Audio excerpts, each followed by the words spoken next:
Sidya Touré rentre dans sa ville natale, Boffa. Bien qu'étant dans une campagne de remobilisation des militants, il explique être venu pour faire une mise au point avec ses frères et sœurs au sujet de l'élection présidentielle.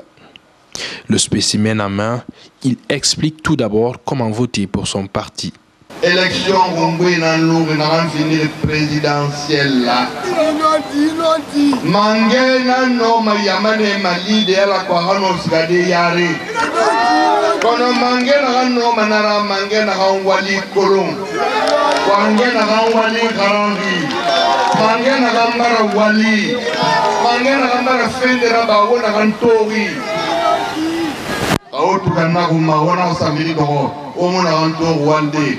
Oma gawalde to dede oma kede kulo oma sigade kulo wana rakeli gamane lagine ke nan fogna nara wana dia oma de awana nara to fare wona tantan sono.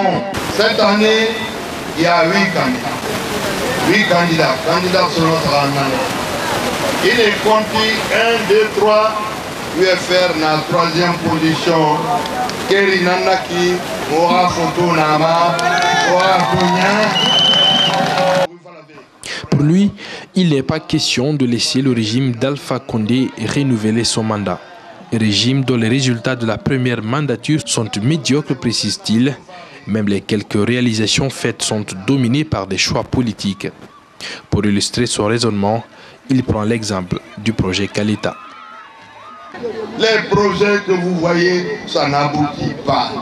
La seule chose réalisée, on nous dit, c'est Kaleta. Kaleta était facturé à moins de 300 millions de dollars dans le cadre de l'OMS. Au lieu de ça, on l'a donné à des gens pour pouvoir prendre là-dessus et dépenser 550 millions de dollars de la Guinée pour un barrage qui ne fonctionnera que 6 mois. Le reste du temps, il n'y a pas d'eau, il n'y aura pas de courant. Donc il faut investir. Et quand ils ont tenté d'investir dans le thermique, Alpha lui-même est passé à la télévision pour dire oui, on a perdu 120 millions de dollars dans le thermique. Je ne sais pas comment ça s'est fait. Je lui ai dit, mais voilà, c'est ça qu'on appelle détournement des deniers publics.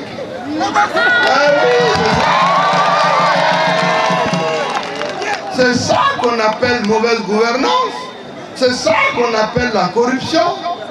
120 millions de dollars en Guinée. Et moi, mon propre calcul, c'est pas 120, c'est 200 millions de dollars.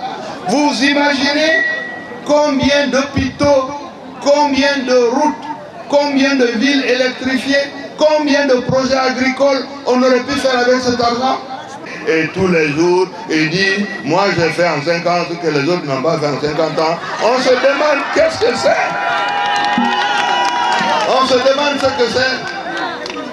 Et on s'assoit avec des résultats aussi médiocres qui ont amené la misère, la pauvreté dans le pays. Et on se dit, ouais, nous on a travaillé et on va faire un coup KO. Un coup KO. Mais c'est un coup KO, Alpha dehors. Un coup KO, dehors.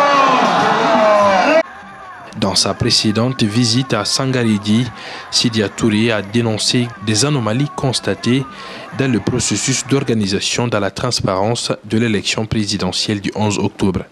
Doublant, enrôlement des mineurs sont cités à titre d'exemple par lui, avant d'annoncer que c'est le parti au pouvoir qui serait le seul responsable de tout ce qui pourrait advenir après cette échéance. Les élections aujourd'hui nous posent énormément de problèmes. D'abord, nous avons constaté qu'il y avait des centaines de milliers de doublons. Doublons, nananaki, mais kirenga photo, nani, souli, mobaratonde, nana, funu, nana, kiren photo. Ça, c'est un problème qui n'est pas résolu. La deuxième chose, nous avons constaté qu'il y a des enfants enregistrés, en tout cas des gens qui sont nés tous le 1er janvier ou le 1er septembre, le 1er juillet. Il y en a plus de 554 000 personnes. Et 64% de ces 564 000 se retrouve en Haute-Guinée. On n'est pas d'accord sur le fichier, mais on se rend compte que les cartes d'électeurs sont distribuées de manière sélective. La dernière chose qu'on vient de nous apprendre après la rencontre de la CENI à Kenya, on veut créer une commission qui est chapeautée par des militaires pour accompagner les résultats. Nous ne sommes pas d'accord là-dessus, ce n'est pas conforme à la loi, nous ne l'acceptons pas. En réalité, aujourd'hui, le fichier central à la CENI est en panne.